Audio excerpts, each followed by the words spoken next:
This week we seem to be on a communication theme here, so I thought I would give you the top three phrases that will give your team the space that they need to speak to feel like they're in a container that's psychologically safe. So a lot of times you hear us talk about creating an environment of psychological safety, or you hear us talk about opening up methods for radical candor communication. But I never ever talk about the nuts and bolts behind what needs to be done in order to do that. So I thought I'd give you three phrases that I use often that'll give your team the space to feel like they should be able to speak. Imagine you're in a meeting and one of your team members shares an idea. Instead of immediately jumping in with your thoughts, which is what most of us would want to do, how about trying say more about that? This simple phrase encourages that individual to elaborate and explore their idea further. It shows that you're genuinely interested in what they have to say and validates their contribution. So it helps encourage deeper thinking. It gives people a chance to really dig in and deeply provide more valuable insight. It builds confidence in individuals as well because it helps them feel like, hey, someone wants to hear more about my idea. It boosts their confidence and helps them feel like they're valued. And it promotes a collaborative atmosphere because the phrase promotes a culture of collaboration where people feel like they're heard and they get a sense that their input is not only needed, but it's valuable. Good advice. So once again, say more about that. Tell me more about that. That works quite well. All right, let's go to number two. Number two, another powerful phrase. And what else? After someone has shared their thought, this follow-up question signals that you're open to hearing more and invites them to continue sharing, often leading to more innovative and creative ideas. Oftentimes, it uncovers hidden insights. The best ideas come out when people feel comfortable sharing more than just their initial thoughts. If they can dig in a little more, you get a lot better information out of them. It shows a genuine interest. This phrase demonstrates that you're truly invested in their perspective and not just going through the motions of asking a question. And it encourages continual improvement.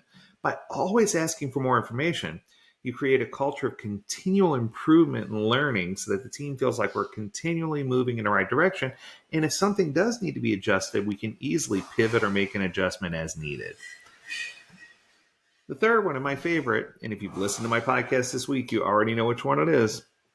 Help me understand. I never ever shut someone down. One of the things that hardly ever comes out of my mouth is no, I don't think we should do that. Unless it's something detrimental to life or something that's going to cause like great harm to someone, you won't hear me say no that often. Instead, you'll hear me use things like, wow, help me understand how that's a good idea. Help me understand why you think that's possible. Help me understand your thought process of how we got there.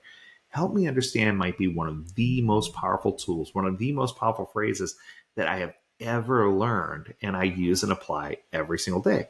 And that's one, any of these for that matter, you could use at home, you could use at work, you could use with your spouse, with your kids, with your family, with whoever. The key here is to understand that those three phrases are going to open up things. Now, since I gave you three things that you should do, or three key phrases, I thought I should also show you three things that you should not do. This way you kind of have a balance in all things, the yin and the yang.